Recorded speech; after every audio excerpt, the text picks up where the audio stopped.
Tinha ele 7 filhos e 3 filhas, e possuía 7.000 ovelhas, 3.000 camelos, 500 parelhas de boi e 500 jumentos. E tinha muita gente a seu serviço. Era o homem mais rico do Oriente. Seus filhos costumavam dar banquetes em casa, um de cada vez, e convidavam suas 3 irmãs para comerem e beberem com eles. Terminado um período de banquetes, Jó mandava chamá-los e fazia com que se purificassem. De madrugada ele oferecia um holocausto em favor de cada um deles, pois pensava: talvez os meus filhos tenham lá no íntimo pecado e amaldiçoado, ou não glorificado a Deus. Essa era a prática constante de Jó. Jó 1, 2 a 5. Vimos no sermão anterior os louvores que o Espírito Santo atribui a Jó, não tanto para ele, mas para a nossa instrução, para que saibamos como devemos regular nossa vida, andando em retidão de coração, para que não haja pretensão em nossa declaração teológica, sem que nossas vidas estejam de acordo com ela. Para termos uma vida que acompanha nossa declaração de que pertencemos a Deus, se vivemos em espírito, também devemos andar em espírito. Além disso, temamos a Deus, sabendo que devemos relacionar toda a nossa vida a Ele e dedicá-la à sua honra e glória. E porque estamos sempre cercados por muitas pedras de tropeço e o diabo está trabalhando para nos desviar do caminho certo, tenhamos o cuidado de nos afastar do mal e ter comunhão com Deus, enquanto esperamos o dia em que estaremos completamente separados das contaminações deste mundo pela morte. O texto agora diz que Jó era um homem muito rico, e grande parte de suas posses é relatada para nós aqui. Não é pouca coisa que ele tenha 7.000 ovelhas, 500 juntas de bois e muitas jumentas e camelos. Isso é uma grande riqueza para um homem naqueles dias. De fato, disse que ele superou todos os homens do Oriente. Veremos mais adiante por que isso é mencionado, pois sua paciência foi mais louvável porque ele foi privado de tão grande riqueza e reduzido à extrema pobreza e penúria. Mesmo assim, ele permaneceu tranquilo, em paz, como se tivesse perdido muito pouco. Foi assim que Deus o colocou à prova mais rigorosa. Mas observemos o caráter da virtude de Jó, quando as riquezas não o cegaram de orgulho quando as possuía, ou o ligaram indevidamente ao mundo, ou o levaram a abandonar o verdadeiro culto a Deus. Vemos muitos pensando que são ricos, que são tão orgulhosos que não podem ser subjugados e abusam de seu status e posição, oprimindo os outros e até mesmo sendo cruéis ou insensíveis. Olham todos de cima para baixo. Há também muita ostentação, de modo que a riqueza tem muitas consequências infelizes. É com razão que nos é dito aqui que Jó, sendo assim rico, perseverou na adoração humilde a Deus e mantendo sua retidão em piedade, vivendo corandeu, diante da face de Deus. Por seu exemplo, os ricos deste mundo são avisados do seu dever, que é considerar cuidadosamente que, uma vez que Deus colocou a abundância em suas mãos, eles não devem ser capturados por ela e confiar nela, como exorta o Salmo 49, 6, conforme o Salmo 52, 7. E então, seguindo o que Paulo diz a Timóteo, não se exaltem pelo orgulho em suas posses e status vãos e ponham sua esperança nas coisas frágeis deste mundo ou nas coisas incertas, como está em 1 Timóteo 6, 17. Pois quem é rico hoje pode ser reduzido à pobreza amanhã, se for da vontade de Deus. Portanto, vendo que tal riqueza é frágil e que logo podemos ser despojados dela, os ricos, diz Paulo, devem ter o cuidado de não depender dela para a sua identidade, felicidade e alegria, e não fazer de sua riqueza um ídolo, como se estivessem confiantes em possuí-la e desfrutá-la sempre, mas estejam sempre prontos para deixá-la ir. Em uma palavra, como lemos em outra passagem, que aqueles que têm campos e vinhas, prados e terras, dinheiro e mercadorias, olhem para eles como se nada tivessem, como está em 1 Coríntios 7, 29 a 31. E sejam pobres de coração. Isso então é o que temos que notar nesta passagem. Agora, que ninguém discuta que é difícil manter-se puro no meio de tantas riquezas, pois o próprio Jesus Cristo as chama de espinhos, em Marcos 4, 18 e 19. Mas o exemplo de Jó condenará todos aqueles que não se mantiverem incontaminados e usarem suas posses como desculpa para isso. Por mais difícil que seja, tanto na riqueza quanto na pobreza, tanto na saúde quanto na doença e morte, Jó é um juízo para todos. De fato, é certo que um homem rico terá muito mais dificuldades para enfrentar a vida no temor de Deus do que um homem pobre. É verdade que a pobreza traz consigo muitas tentações também. Pois quando um homem está em necessidade e se pergunta: o que será de mim? Então o diabo o exorta a desconfiar, ficar ansioso e temeroso. E então ele é levado a murmurar contra Deus. Pois vemos muitos que ficam muito irados, mesmo que disfarçadamente, pensando que Deus os está fazendo mal ou os deve alguma coisa. E não sabem para que lado se voltar, e então concluem: já que não posso ganhar a vida trabalhando e não prejudicando os outros, devo procurar qualquer outra maneira. Então, eles com desculpas e racionalizações se dão licença para se envolverem em muitas mais ações e coisas que prejudicam seu próximo. Necessidades nunca são desculpas para não vivermos retamente, glorificando a Deus em tudo. Sei ter abundância e também passar necessidade. Jó poderia dizer o mesmo junto com Paulo aqui. E deve ser nossa declaração como a de Paulo. Essas, eu digo, são as tentações que a pobreza provoca. Mas se compararmos os ricos e os pobres, é certo que os mais ricos enfrentarão os ataques mais severos, porque Satanás está sempre tentando exaltá-los com soberba da vida, sinais de status e acharem que eles mesmos são a causa da sua abundância, que de alguma forma merecem o que possuem e se esquecem quem são e, tendo esquecido, se levantem contra Deus, mesmo que disfarçadamente, e se apeguem completamente a este mundo e desconsiderem a vida celestial verdadeiramente. Persuadidos de que nada pode prejudicá-los, eles se aproveitarão de sua condição social de muitas maneiras, não se importando com nada, não suportando inconveniências, se recusam a ouvir a razão, pensam que os outros são tão indignos de se associar com eles que, se pudessem, roubariam a própria luz do sol dos pobres, pois acham que merecem ser distintos, colocando-se em uma categoria especial.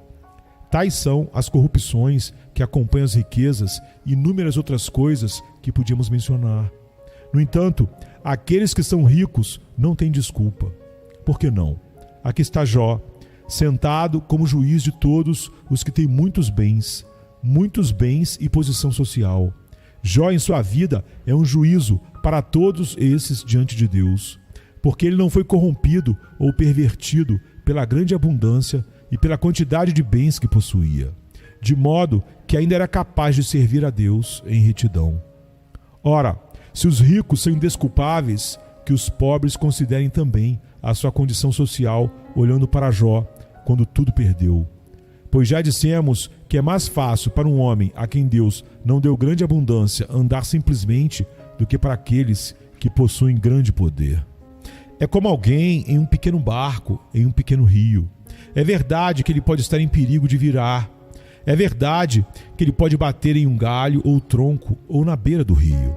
Mas ele não corre o tipo de perigo que corre o sujeito que está em um navio no meio do mar, onde as ondas e as tempestades são muito mais violentas. Essa é a situação entre os pobres e os ricos. Pois é verdade que enquanto estamos neste mundo, estamos navegando e podemos ser jogados por tempestades e jogados contra alguma coisa, e sempre estamos em perigo em qualquer situação financeira.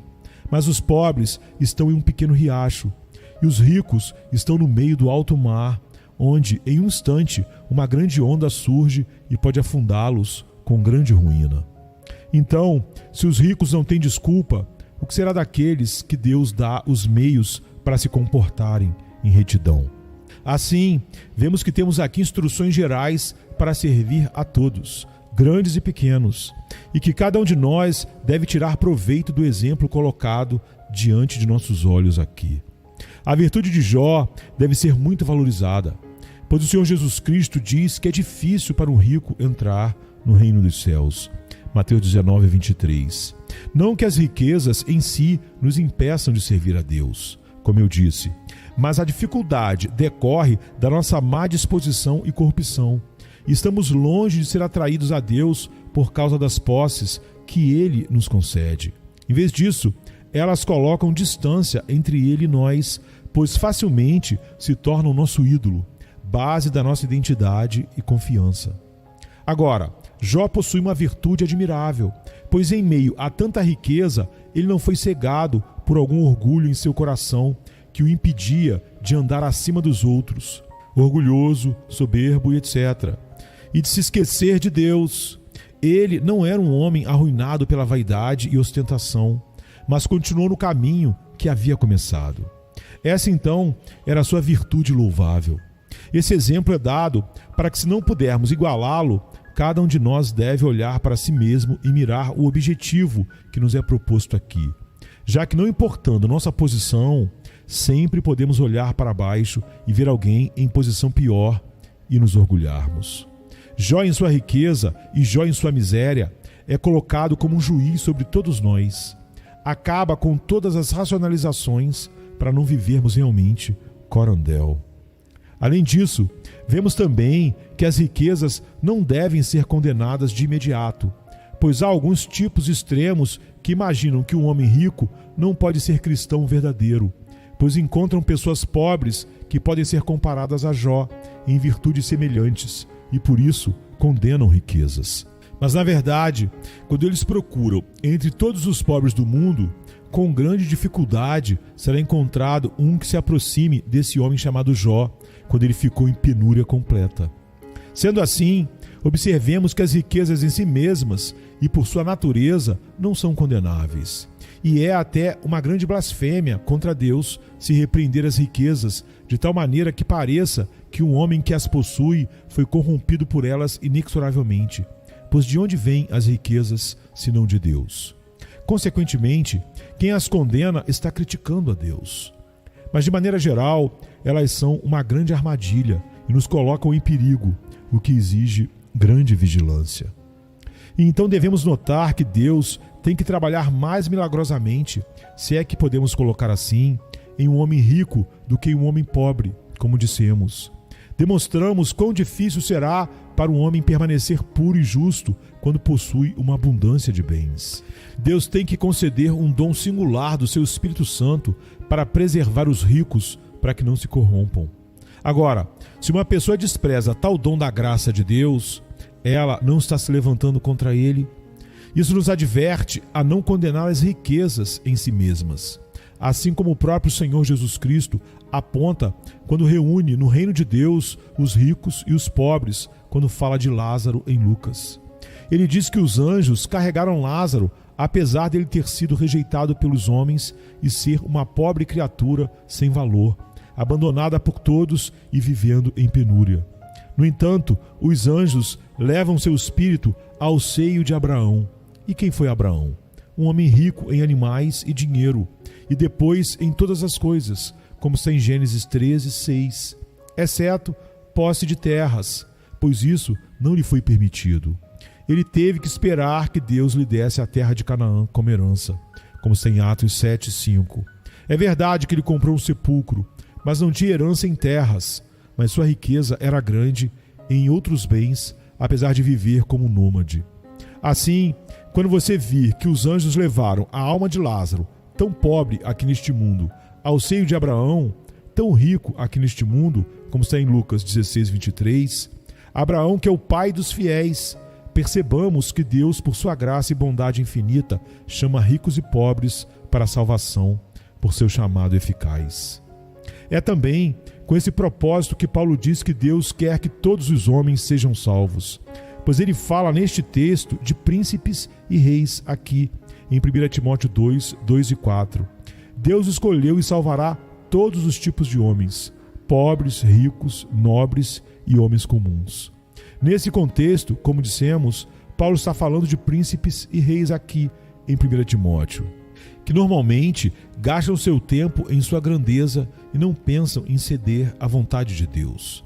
Eles até pensam que não são mais homens mortais. até serem chamados por Deus eficazmente. Ainda que naturalmente sejam assim, Deus faz distinção entre alguns, não desejando que todos se percam e pereçam. Mas todos os tipos de homens serão chamados. Não é o que são, mas o chamado eficaz que é eficaz no pobre e rico, no homem comum e no poderoso. A Bíblia está cheia de exemplos disso. Isso então é o que devemos observar. Mas ao mesmo tempo, os ricos não se consolem com isso, pois sabem que estão andando no gelo fino e escorregadio, onde podem escorregar e cair em breve e facilmente, pois sabem que estão também andando entre arbustos abrasadores e devem ter muito cuidado para não serem picados, furados, machucados e destruídos. É assim que devemos ser encorajados a nos recomendar a Deus para que possamos andar de acordo com sua vontade, seja qual for nossa situação. Agora, quanto ao que é dito sobre Jó ter 7 filhos e 3 filhas, devemos entender que isso significa que Deus o abençoou para fazê-lo prosperar em todos os sentidos. E como já mencionamos, veremos mais adiante por que recebemos essa informação e qual é a intenção do Espírito Santo, a saber, mostrar que suportar pacientemente a perda de tudo o que Deus colocou nas mãos de Jó é uma virtude muito grande, concedida pelo próprio Deus somente. Agora também nos é dito como seus filhos se comportaram e como ele os criou no temor de Deus, para que saibamos que quando Deus o afligiu, ele mostrou que pode dispor de suas criaturas à vontade, que devemos ceder humildemente, ainda que não entendamos por que Deus trata tão duramente conosco. E devemos confessar que ele é justo enquanto esperamos que ele revele por que ele dispõe das coisas da maneira que o faz, mesmo as que mais amamos, como filhos. Vamos agora continuar com o que é relatado aqui. Nos é dito que os filhos de Jó festejavam em todos os dias especiais, revezando-se e chamavam suas irmãs para comer e beber com eles. É verdade que a natureza dispõe os irmãos a compartilhar um amor mútuo, mas os homens estão tão dispostos ao mal que são poucos os que consideram a importância da fraternidade ou a experimentam verdadeiramente. Famílias muitas vezes vivem despedaçadas. Sendo assim, vemos muitos irmãos que são inimigos mortais, mesmo em família aparentemente bem estruturada, vivem como cães e gatos. Muitos são irmãos, mas não abrem mão do ódio e rancor que têm uns contra os outros, e um gostaria de devorar o outro se pudesse. Consequentemente, vemos casos em como os homens se rebaixam com crueldade, em que muitos irmãos não sabem o que é paz e amizade. E mesmo que isso não seja o caso aparentemente, são tão egocêntricos que não se amam como Deus manda ou por causa do seu amor a Deus. Assim, o Espírito Santo coloca diante dos nossos olhos um exemplo vivo para que possamos contemplar a harmonia e o amor que existia entre os filhos de Jó e que eles praticavam de tal forma que não havia desconfiança entre eles. As festas que eles tinham continuamente eram um testemunho de sua fraternidade e harmonia. É por isso que nos dizem que convidaram continuamente seus irmãos. Para que sua amizade fosse conhecida em todos os lugares e por todos nós, o Espírito achou por bem colocar isso aqui. Essa é uma grande virtude, mas mesmo assim vemos Jó temer que pudesse haver alguma falha no que parecia funcionar tão bem. Jó pensa que Deus pode encontrar falhas grandes ali, em sua família. Agora, isso é um exemplo muito notável. É verdade que Deus se agrada quando há paz e amizade entre os homens, especialmente entre irmãos. Ouvimos o que diz o Salmo, que é bom e agradável quando os irmãos vivem em união, em unidade. É como o orvalho que desce e nutre os campos. É como um unguento que escorre pela barba de Arão e perfuma toda a sua vestimenta. Salmo 133. Aqui temos duas imagens que mostram que Deus ama a paz e a comunhão entre os homens, especialmente entre os irmãos. Em outras palavras, isso é para a manutenção da humanidade, assim como os campos e prados se nutrem do orvalho do céu, e também é uma fragrância diante de Deus, como um sacrifício bom e aceitável, assim como a fragrância sagrada desse unguento colocado na cabeça de Arão escorria pela sua barba e corpo. E isso é falado daqueles que se dão bem como Deus quer que eles se deem. Os ímpios, com certeza, experimentarão algum sentimento de amor uns pelos outros. Eles poderão concordar juntos para tramar suas concupiscências e viverem suas vidas centradas em si mesmos. Mas tudo isso é amaldiçoado, pois a boa vontade deve vir de Deus e ser característica dele e se voltar para ele. É por isso que a palavra fraternidade é usada, para que sejamos ensinados a erguer os olhos para Deus e olhar para ele, se quisermos ter um amor mútuo uns pelos outros que seja verdadeiro. Mesmo assim, vemos que as coisas aqui na família de Jó são as melhores possíveis. No entanto, eles também serão influenciados pela má disposição dos homens, de todos os homens nascidos em Adão.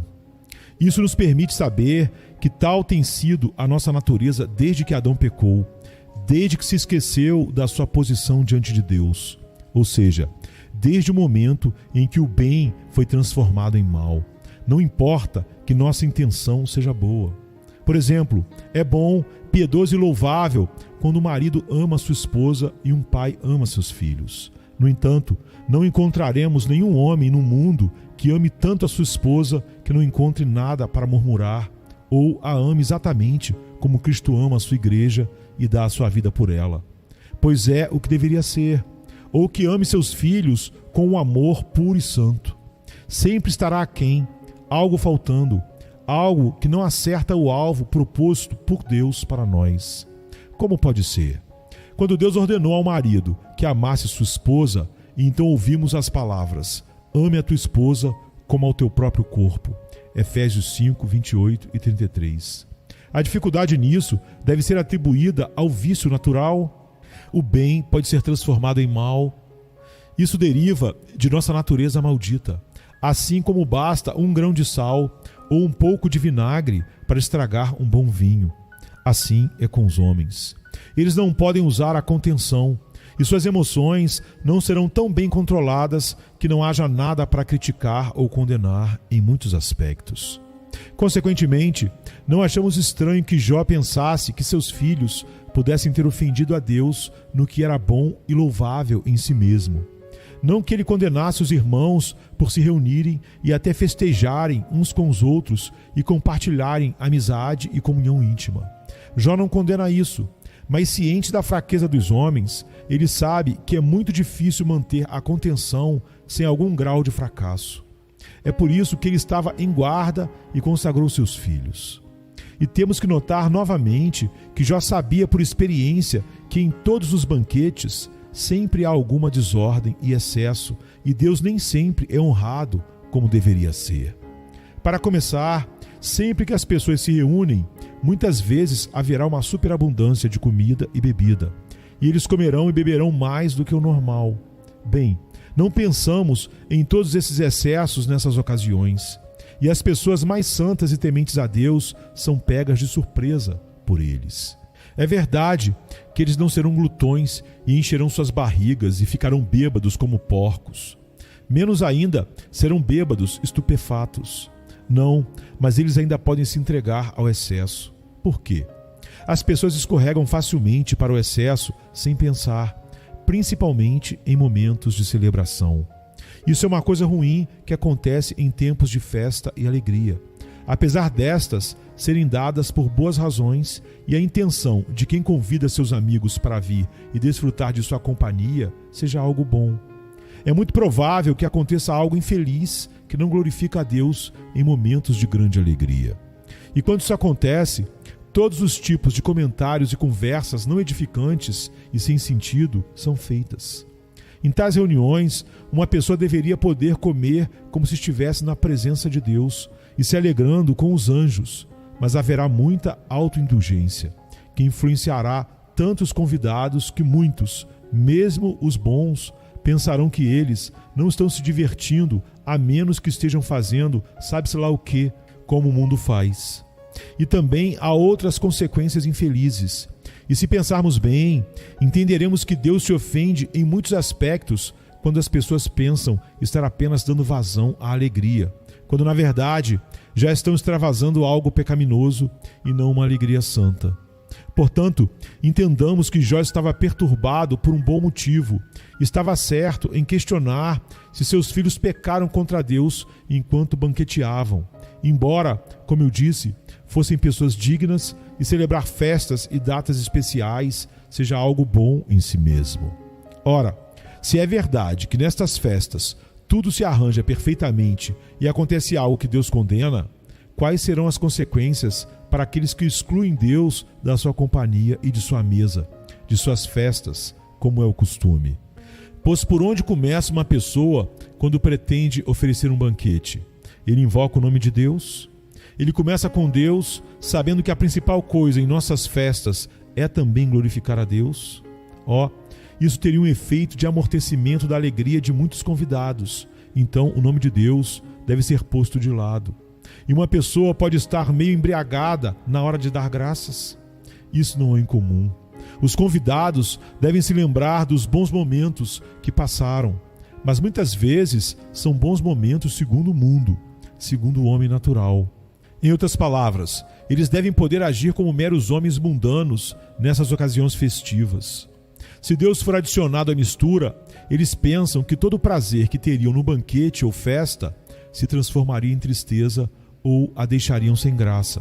E então haverá um comportamento tão excessivo que se seguirá uma conversa vil e dissoluta, ou falar de traições e más práticas, fofocas, etc. Então haverá fala que despedaça o próximo e fala contra esta ou aquela pessoa. Isso é o que você pode esperar de banquetes e festas, na maioria das vezes. Como consequência, já que os homens são tão dados aos seus vícios, sempre haverá alguma falha, mesmo que eles não se deem totalmente a todas essas coisas. Então, aqueles que se reúnem para tramar engano, traições e fofocas, não é, eu lhe pergunto, um lugar como o inferno? Portanto, prestemos muita atenção a esta passagem, porque sabemos que os homens são tão inclinados ao vício que corrompem o que é bom e o transformam no que é mal. Fiquemos ainda mais atentos, então, quando comemos e bebemos juntos, para que não ofendamos a Deus. Agora, é verdade que não devemos ter escrúpulos ou crenças supersticiosas, como muitos que não festejam ou comem um pedaço de pão com a consciência tranquila se alguém lhes diz que devem considerar cuidadosamente o que devem fazer nessa situação. Bem, eles concluem, não podemos comer nem beber sem ofender a Deus. E então suas consciências os incomodam e os impedem de desfrutar dessas coisas de uma maneira que glorifique a Deus. E então não participam. Ou então, de maneira contrária, eles dizem, nós pecamos, não importa o que façamos. E quando tudo estiver dito e feito, bem, podemos ceder a tudo, pois Deus nos perdoará. Eu lhes digo, não sejam tolos. Não devemos pensar assim. As Escrituras não nos levam nessas direções. Fiquemos atentos e vigilantes para não sermos pegos desprevenidos.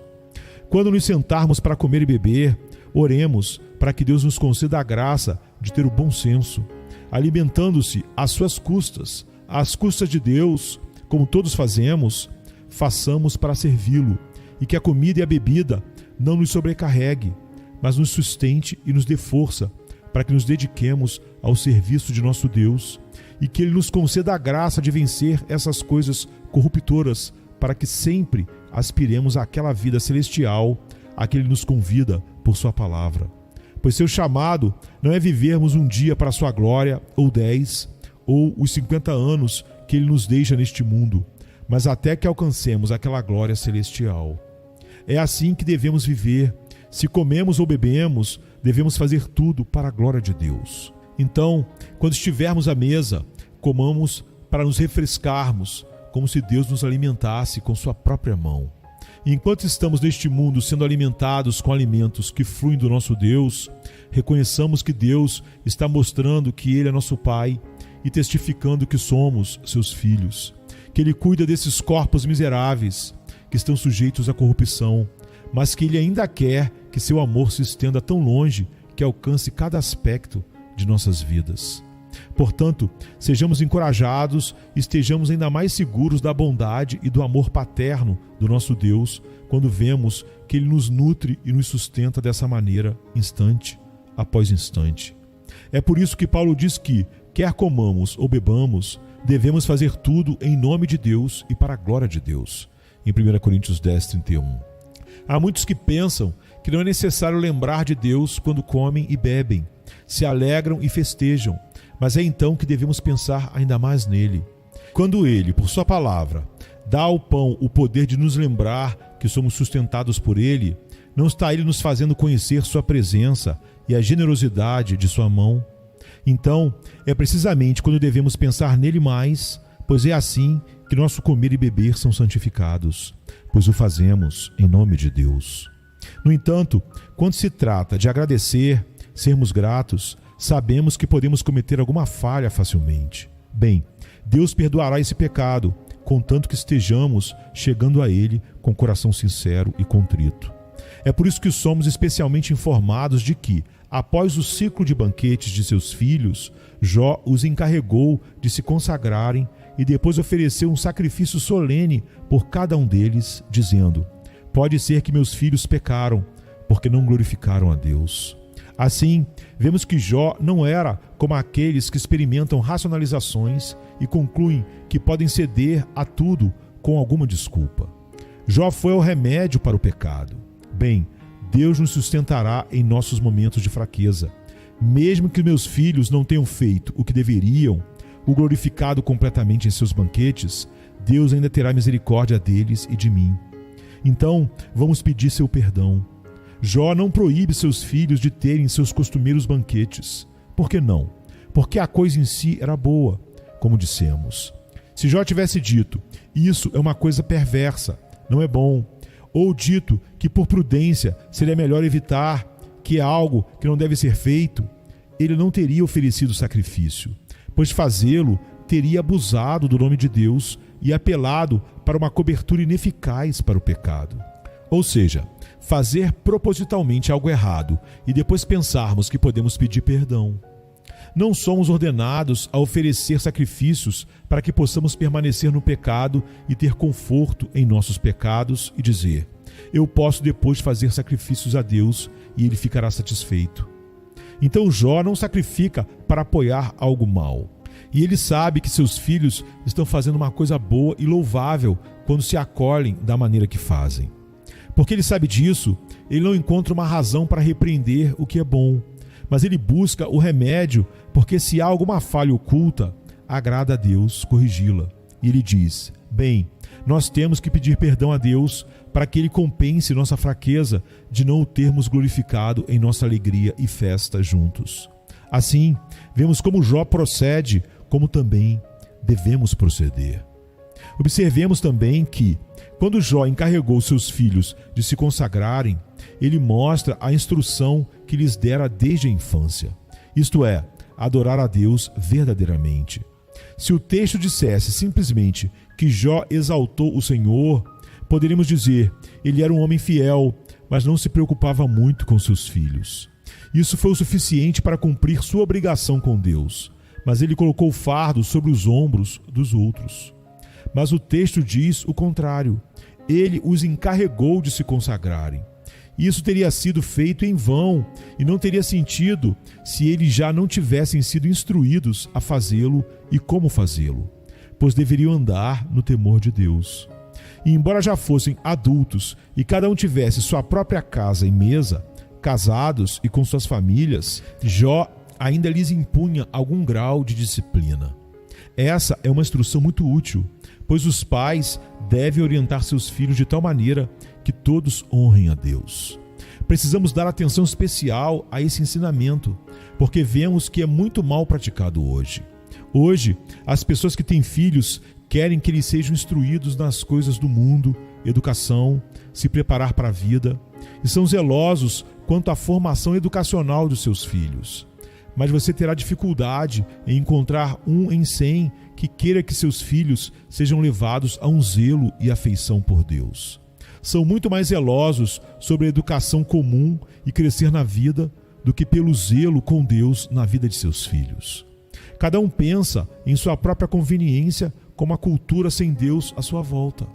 O cristão comum hoje realmente dirá: eu gostaria que meu filho fosse instruído, que ele tenha uma boa mente e formação, que ele faça o seu próprio caminho no mundo, sendo alguém na vida, que ele fará um nome para si mesmo, que ele acumule para si mesmo, pois assim ele ganhará respeito e honra. É assim que os pais veem as coisas quando querem que seus filhos sejam instruídos quanto às coisas da vida. Mas quantos pais você encontrará que dirão simplesmente: estou contente que meu filho sirva a Deus, na certeza de que Deus o abençoará e o fará prosperar na medida do seu propósito. E embora ele possa ser pobre do ponto de vista do mundo, estou contente que Deus seja seu pai e que ele ame a Deus verdadeiramente. E Deus também recompensa os pais de acordo com o que eles dão a maior importância, pois eles pensam que fizeram algo grande quando proporcionaram uma vantagem para seus filhos no mundo em relação à posição na vida. E Deus permite que seus filhos lhes causem grandes problemas, como carrascos, os atormentando. Vemos isso, mas eles não sabem que é Deus quem os está disciplinando, e com razão. Consequentemente, precisamos prestar mais atenção ao ensinamento que o Espírito Santo nos dá no exemplo de Jó, a saber, que os pais devem manter uma visão do que é essencial para seus filhos, de tal maneira que seus filhos serão sinceramente encorajados a servirem, amarem e se gloriarem em Deus. E a circunstância também não deve ser esquecida, a saber, que embora os filhos de Jó fossem crescidos, adultos e casados, o pai ainda os mantém humildes e os exorta a pedir perdão a Deus e a purificar-se quando o ofendem. Hoje em dia, assim que as crianças fazem 12 anos, elas pensam que são homens. Você tivesse que levar a disciplina para eles 15 anos depois que eles carregam as marcas da suposta idade adulta, entre aspas, e eles se espantam. Isso é porque eles são pirralhos e não sofreram correção ou instrução no tempo certo. Isso não é novidade para ninguém. Acham que seriam injustiçados e seus direitos pisoteados se disciplinados em sua juventude ou quando adultos. O oposto disso é visto no que é dito aqui. Mas o que você espera? Os pais merecem que seus filhos não os obedeçam e se submetam a eles. Por quê? Porque o pai que deseja ser honrado deve ser honrado. Em outras palavras, ele deve mostrar por que deve ser honrado. Como um pai adquire autoridade aos olhos de seus filhos para que eles o obedeçam, e como ele os mantém admirados com ele. Por ter um comportamento de tal gravidade e dignidade que seus filhos teriam vergonha de contradizer ou falar com ele de forma impertinente, mesmo depois de adultos e casados, como os filhos de Jó. Mas se os pais não vivem com grande temor a Deus, como seus filhos os obedecerão se eles não honraram a Deus da maneira que deveriam? É por isso que seus filhos se mostram incorrigíveis e irrestritos. Os pais não obedecem a Deus, logo não são honrados. Pais que mostraram aos filhos prioridades não centradas em Deus desde que eles eram crianças. Consequentemente, pais e filhos são condenados aqui. Os pais, se forem negligentes em deixar de cuidar, de instruir seus filhos no temor de Deus. Os filhos, se não cederem à direção de seus pais. Ambos têm um bom exemplo aqui, pois a referência é para aqueles que poderiam dizer: meu pai me manteve sob controle quando eu era muito jovem, mas ainda tenho que estar sob o seu controle. Os filhos de Jó podiam falar assim, mas vemos como eles mantêm seus lares e famílias e ainda estão sob a orientação do pai. O texto não diz que eles foram contra o que ele ordenou, como acontece com os filhos de Eli em 1 Samuel 12:23. Mas eles obedeceram para compartilhar dos sacrifícios que ele ofereceu por eles. Então, quando vemos isso, entendemos que esses filhos, que são na verdade rufiões barulhentos e que agem como valentões arrogantes, são condenados. Eles não têm ideia do que é a disciplina. São pequenos canalhas, mas querem imitar e se mostrar como homens de verdade. Por outro lado, vemos que aqueles que são maduros e pensam em constituir família de maneira correta, foram criados sob a orientação de seus pais e foram obedientes a eles. Quanto à prática do sacrifício, se, de acordo com a lei, uma pessoa deveria participar dos sacrifícios, ela tinha que se purificar para estar adequadamente preparada. E mesmo que Jó não fosse, como vimos, daquele povo onde a lei de Moisés foi escrita e pode ter vivido, como é provável, muito antes de Moisés nascer, a prática entre os fiéis, quando o sacrifício era feito, era purificar-se da impureza com que foram manchados e poluídos. E isso não foi uma invenção de homens. Não devemos pensar que os homens inventaram isso como um ato frívolo, mas Deus quis assim. Por quê? Ele queria informar aos homens que eles não eram dignos de se aproximar dele, de estar em sua presença. Quando nos aproximamos de Deus, devemos reconhecer nossa pobreza, indignidade e nos envergonhar e dizer: como ouso me apresentar diante da presença do meu Deus? Que graça encontrarei diante dele? Deus quis que os homens reconhecessem isso desde o início. E agora, embora não tenhamos essas cerimônias externas para nos purificarmos, devemos sempre estar cientes da verdade de que toda vez que vamos a Deus para oferecer nossas orações e petições, louvor e adoração, somos indignos, a menos que reconheçamos o meio pelo qual Ele nos recebe, isto é, sendo purificados pela fé que temos em nosso Senhor Jesus Cristo, sabendo que Ele mesmo é a purificação pela qual todas as nossas faltas podem ser removidas. Queremos ser recebidos por Deus? Devemos ir a Ele por meio de nosso Senhor Jesus Cristo somente, agradecendo-lhe a graça soberana pela qual Ele nos adquiriu por meio de seu sofrimento e morte, pois Ele é a perfeição e o cumprimento das figuras e sombras que nos foram dadas nos tempos antigos. Agora, nos curvemos diante da face do nosso gracioso Deus. Nossos bens e família estão glorificando a Deus e mostrando que Ele é nossa prioridade. Vamos pensar nisso, nos prostrar e glorificá-lo juntos neste momento. Amém, queridos? Amém.